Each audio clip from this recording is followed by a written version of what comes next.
Hey everyone, and welcome!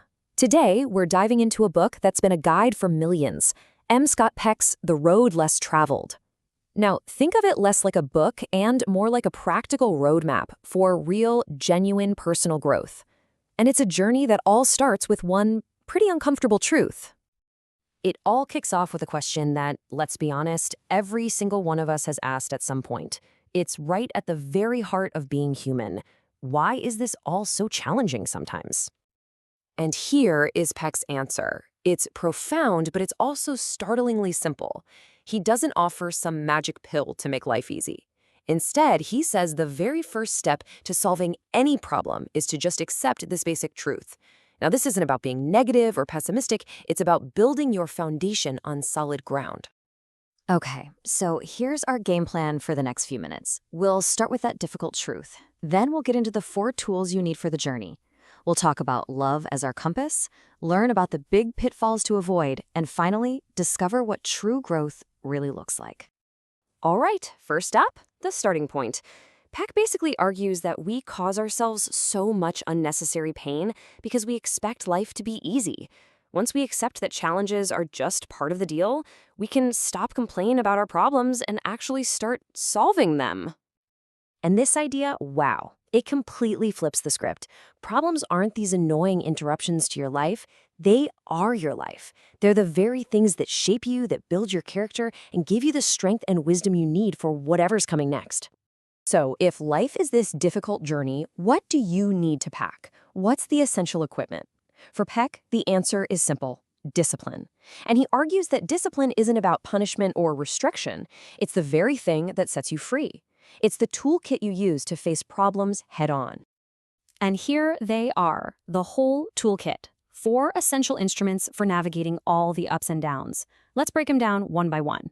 First on the list is delaying gratification. You know this one. It's doing your workout before you relax on the couch. It's about facing that tough conversation now instead of putting it off. You do the hard work up front because you know it leads to a much better, more peaceful result down the road. Next up, accepting responsibility. And this one is all about empowerment. It's realizing that, hey, you can't control everything that happens to you, but you are always in control of how you respond.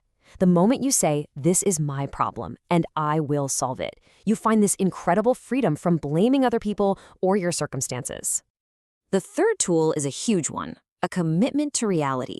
Being dedicated to the truth means you're always trying to see the world as it is, not how you wish it was. And yeah, it takes a ton of courage to be that honest, especially with yourself, but it's the only way to navigate life without getting totally lost.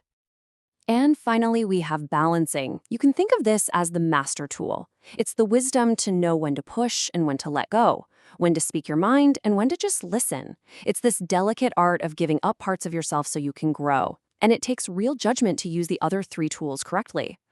Okay, so we've got this powerful toolkit of discipline. But let's be real.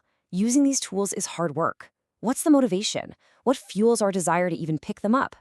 For Peck, the driving force, our compass on this whole journey, is love. But he has a very, very specific definition of what that means. And this right here is such a crucial distinction. On one side, you have that passive, fleeting feeling of falling in love. But on the other, you have true love as an action, as a choice. It's the will to actively work for your own growth or someone else's. It's discipline in action. It is work. So what happens if we just don't? What if we decide to ditch the toolkit and take the easy, more crowded road instead? Well, that brings us to the biggest pitfall on the journey: avoidance. And Peck makes a really bold claim here.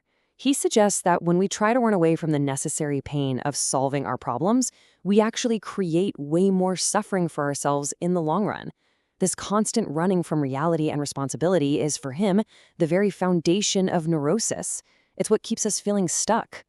But what about for those who stick with it? For the people who do the work, who face the pain, and actually use these tools of discipline, what's the destination? What's the reward for taking this harder path? Well, the reward is a life of continuous growth, of real emotional maturity. As you can see, the takeaways here are super practical. It's all about shifting your perspective, seeing that problems are normal, that discipline is actually freedom, and that honesty with yourself is non-negotiable. So in the end, Peck really just leaves us with this question. The easy road, it's crowded, sure, but it doesn't really lead anywhere new. The road less traveled is difficult, no doubt about it, but it's the only one that leads to genuine growth. And that choice, as always, is yours. Hey, thanks for joining me on this one. If you're into these kinds of deep dives, make sure to follow for our next explainer. See you then.